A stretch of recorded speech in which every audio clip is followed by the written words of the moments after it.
E você deve lembrar do Padre Kelmon, né, que foi candidato à presidência da República em 2022. O Tribunal de Justiça de São Paulo decidiu arquivar e encerrar uma ação de indenização movida por ele contra uma companhia aérea porque Kelmon não pagou as custas judiciais para o andamento do processo.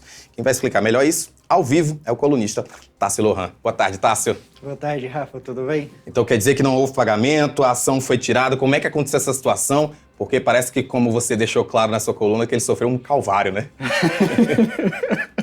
Exatamente, foi um purgatório, né? Purgatório, exatamente. Purgatório. Então, vamos explicar, né? Em setembro do ano passado, o Padre Kelmon estava no aeroporto de João Pessoa. Ele ia ali para Salvador e tinha uma parada em Recife. E ele teve ali problemas que todo mundo enfrenta, né? Que é uma merda. Desculpa o palavrão, né? Mas que é horrível enfrentar esses problemas que, de fato, né? Ele contou que ficou mais de 24 horas no aeroporto e chama a atenção que ele falou que passou fome, sede e não conseguia fazer as necessidades básicas dele, né? Então, provavelmente, ele não tomou banho, não tinha essa questão ali de higiene pessoal. Ele se disse desamparado pela companhia aérea, que era a Azul, naquele momento, e entrou na justiça justamente para pedir mais de R$60 mil em danos morais por conta de todas essas questões.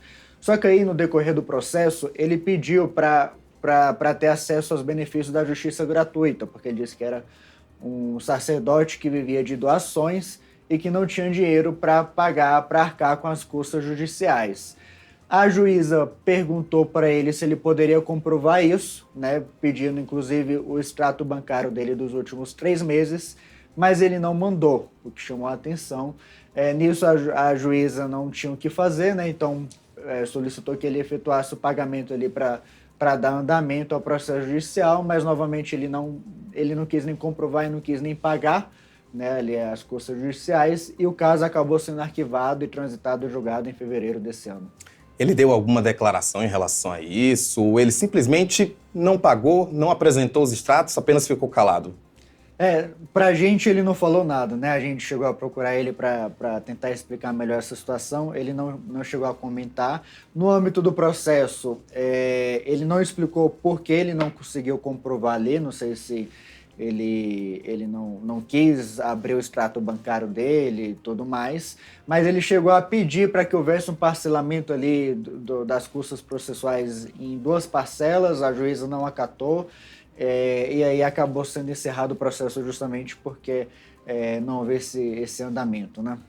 O caso, ele realmente só parou ali na justiça, não houve nenhum mandamento suficiente, né, como você deixa claro. Né? Exatamente, o mérito ele não foi analisado, né, então se ele tinha razão ou não, se ele deveria ser indenizado ou não, isso não chegou a ser analisado pela justiça justamente porque o processo não andou, né, então aquele caso que é arquivado e tem um destaque ali, arquivado sem resolução do mérito, né? Uhum.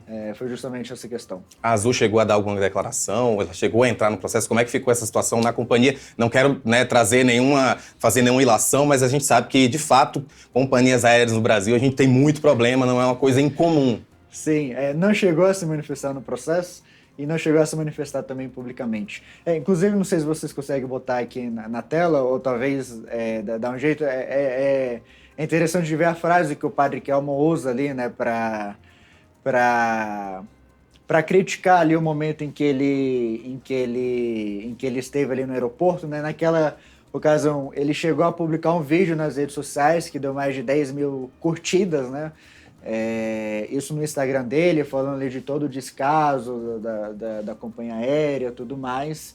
E ele chega ali a falar, abrindo aspas ali, que ele, nessa ideia de que ele estava passando fome e sede, ele não tinha dinheiro para comprar comida e comprar alguma bebida para ele, né? É algo que chama a atenção. Nas eleições de 2022, ele declarou um patrimônio de R$8 mil, né? A maioria desse dinheiro, mais ou menos 7 mil e pouco, é de um dinheiro que estava na poupança dele. Foi o único patrimônio ali que ele declarou, mas enfim, chama a atenção também o fato dele não ter conseguido, não ter mostrado, comprovado que ele não tinha essa renda suficiente para arcar com as custas. Eu sei que aqui a gente está entrando no terreno das possibilidades, mas ele recentemente, poucos dias antes do caso acontecer, ele tinha se filiado ao PL, Partido Liberal, partido do ex-presidente Jair Bolsonaro. O PL poderia ter ajudá-lo de alguma forma. Às vezes eu fico me perguntando, porque é uma situação realmente constrangedora. Você se expor na internet dessa forma. Geralmente, não sei como é que era o caso dessa viagem, né? Mas geralmente ocorre que o PL ajuda ali nas custas não dos filiados, mas talvez das principais personagens ali do partido, né? Que tem algum cargo ali dentro do partido, essas questões. Não dá para saber se o PL chegou a ajudar ele nesse caso específico, mas é um padre bastante famoso, talvez não o mais famoso do país, né? Mas um dos mais famosos do país. E que, enfim, como ele mesmo disse, vive de doações aí. Mas longe de qualquer relação política, realmente é preciso ter muita fé quando a gente pega um avião, independentemente da companhia, independentemente do país. Entendo a revolta dele, mas de fato faltou aí apresentar a documentação exigida pela Justiça. Exatamente. Tássio, muito obrigado pela tua participação. Agradeço, Rafa.